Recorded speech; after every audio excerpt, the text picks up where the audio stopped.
اب شرعی اصطلاحات سے کیا مراد ہے آپ کے نصاب میں؟ آپ کے نصاب میں شرعی اصطلاح سے مراد ہے مطلع، مقطع، قافیہ، ردیف۔ آپ نے اس پر محنت کرنی ہے، آپ کو کانسیپٹ معلوم ہونا چاہیے۔ مطلع کا لغوی معنی کیا ہے، مطلع کسے کہتے ہیں، مقطع کا لغوی معنی کیا ہے، مقطع کسے کہتے ہیں، ردیف کا لغوی معنی کیا ہے، ردیف کسے کہتے ہیں، اور قافیہ کا لغوی معنی کیا ہے اور قافیہ کسے کہتے ہیں۔ تو مثالوں کے ساتھ جب یہ چیزیں آپ کے سامنے آ جائیں گی تو پھر یہ آپ کو پورے نمبر مل جائیں گے۔ اور آخر میں ہے غیر حقیقی تذکیر و تانیث کا سوال۔ بھئی یہ غیر حقیقی تذکیر و تانیث کیا ہوتی ہے بچوں؟ بھئی غیر حقیقی تذکیر و تانیث کا مطلب یہ ہے کہ حقیقی تذکیر و تانیث کو سمجھنے میں تو کوئی دقت ہی نہیں ہے۔ بھئی مرد ہے تو اس کا مؤنث جو ہے وہ عورت، بھئی مرغہ ہے تو اس کی جو مؤنث ہے وہ مرغی ہو گئی، مذکر مؤنث ہو گیا نا، ایک نر ہوا، یعنی جو لفظ نر پر بولیں گے وہ مذکر، جو مادہ کے لیے بولیں گے وہ مؤنث۔ لیکن یہ غیر حقیقی تذکیر و تانیث، اس کا کیا معنی ہے؟ اس کا معنی ہے جو حقیقی نہ ہو۔ کیسے؟ جیسے مرد کا عورت، میاں بیوی، اس طرح نہیں ہوگا۔ وہ کیسے ہوگا؟ اب سوال یہ ہے کہ کتاب جو ہوئی، کتاب کو مذکر مانے یا مؤنث، چاند کو مذکر مانے یا مؤنث، سورج کو مذکر مانے یا مؤنث، میز کو مذکر مانے یا مؤنث، فوٹو کو مذکر مانے یا مؤنث، گوند کو مذکر مانے یا مؤنث، دہی کے بارے میں آپ کی کیا رائے ہے، وہ مذکر ہے یا مؤنث ہے؟ اس طرح کی جو چیزیں ہیں انہیں کہتے ہیں غیر حقیقی تذکیر و تانیث۔ آپ کا سوال کیسے بنے گا؟ وہ یہی چیک کریں گے وہ ممتحن صاحب کہ بھئی آپ لفظوں کے بارے میں کچھ جانتے ہیں کہ وہ مذکر بولے جاتے ہیں یا مؤنث۔ اب وہ کیسے پتہ چلے گا؟ اہل زبان کے اسلوب سے، وہ سند ہے۔ اگر انہوں نے کسی لفظ کو مذکر باندھا ہے، بولا ہے، تو وہ مذکر ہوگا، اگر انہوں نے مؤنث بولا ہے تو وہ مؤنث ہوگا۔ مثلا اب آپ کتاب کو دیکھ لیجئے، تو کتاب جو ہے یہ اہل زبان سے مؤنث مانتے ہیں۔ جب آپ یہ نہیں کہتے میرا کتاب، آپ کہتے ہیں میری کتاب۔ کیوں؟ اس لیے کہ کتاب مؤنث ہے۔ تو اس طرح کے اس مثال کو سامنے رکھ کے آپ اس سوال کو سمجھ گئے ہوں گے۔ تو یہ آپ کا اس طرح معروضی کا حصہ مکمل ہو گیا۔ اس کے بعد ہے موضوعی۔ موضوعی حصے میں جو دوسرا سوال ہے وہ ہے اشعار کی تشریح۔ اب اس میں آپ کے غزل کے پورشن میں سے بھی اشعار آئیں گے اور نظم کے پورشن میں سے بھی اشعار آئیں گے، اور یاد رکھیں دونوں کے 10-10 نمبر ہیں، بس تھوڑا سا فرق ہے۔ جو نظم کے اشعار آئیں گے ان میں ترتیب یہ ہوگی کہ آپ نے نظم کا عنوان اور پھر شاعر کا اگر نام لکھ دیا تو 2 نمبر پورے، پھر اس کے بعد اگر 2 اشعار ہیں تو ہر شعر کے 4 نمبر، 2 جمع 4، بلکہ اس کو یوں سمجھیں 1 جمع 1 جمع 4 جمع 4 برابر ہوئے 10 کے۔ شاعر کا نام 1 نمبر، نظم کا عنوان 1 نمبر، پہلے شعر کی تشریح 4 نمبر، دوسرے شعر کی تشریح 4، تو 10 ہو گئے۔ لیکن اس میں ایک اور بات بھی ہے، وہ یہ کہ اگر وہ آ جائے کوئی بند پورا کا پورا آ جائے تو وہ پورا کا پورا بند بھی 8 نمبروں پر مشتمل ہوگا۔ پھر اس کے اشعار الگ الگ نہیں ہوں گے، بلکہ آپ پورے بند کی جو شرح کریں گے اس پورے بند کی شرح کو دیکھتے ہوئے ممتحن آپ کو مجموعی طور پر جو ہے 8 میں سے جو ہے نا جو نمبر ہیں وہ دے گا۔ تو یہ آپ کا نظم کا پورشن ہوا، اس کے 10 نمبر ہوئے۔ پھر غزل کا پورشن ہے۔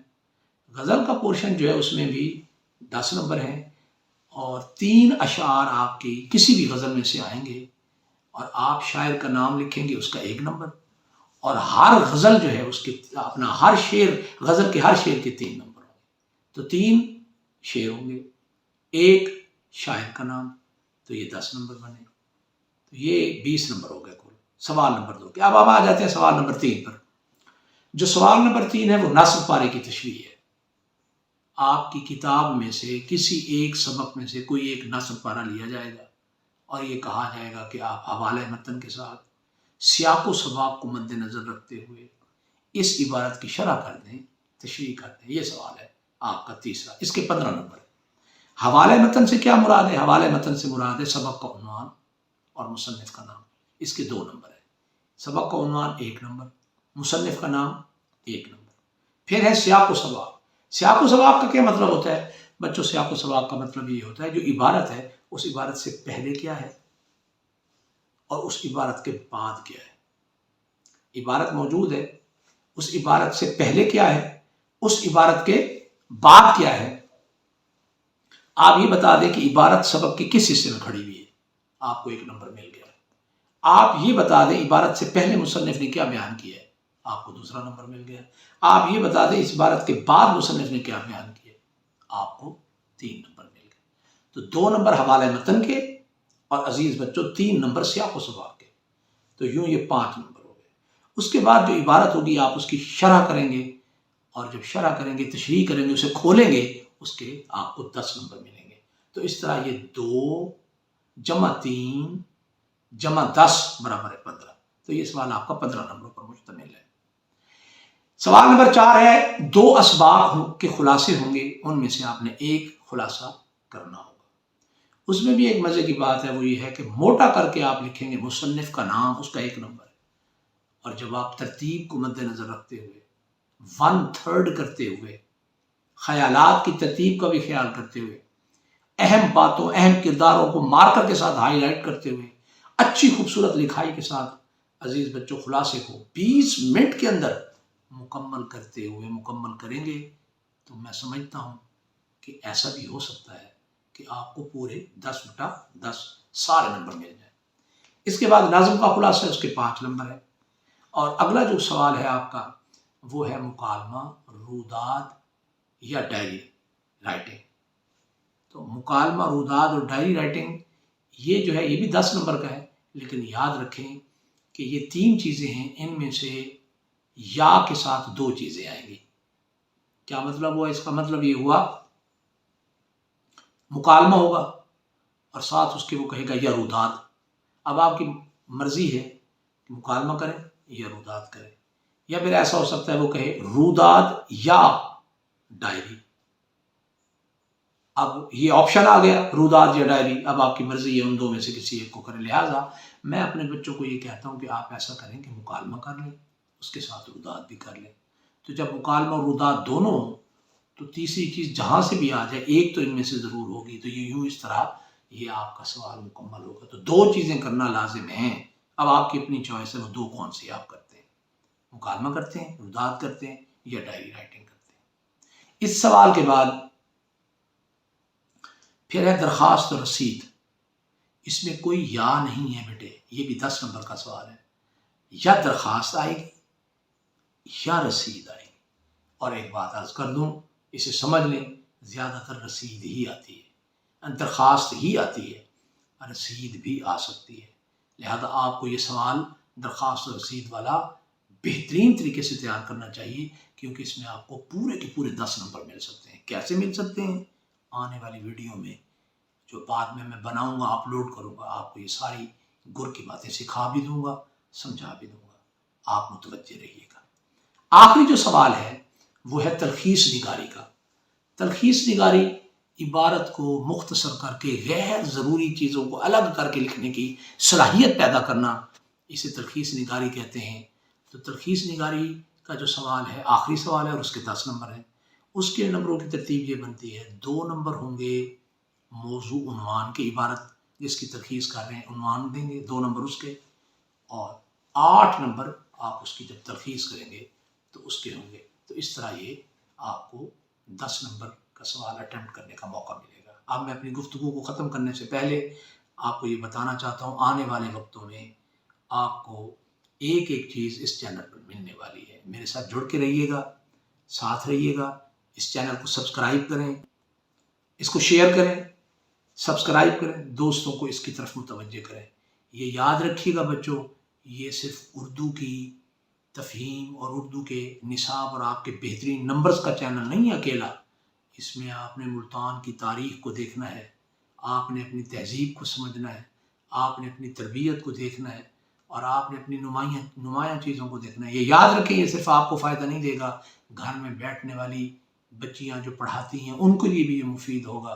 اس کے علاوہ جو ٹیچرز ہیں ان کے لیے بھی یہ مفید ہوگا، اور ٹیچرز کے علاوہ عام پبلک جو ہے وہ جب اس کو دیکھے گی ان کے لیے بھی مفید ہوگا، کیونکہ میں بڑی بنیادی باتیں اس میں ڈسکس کروں گا. بہت شکریہ. السلام علیکم ورحمۃ اللہ وبرکاتہ.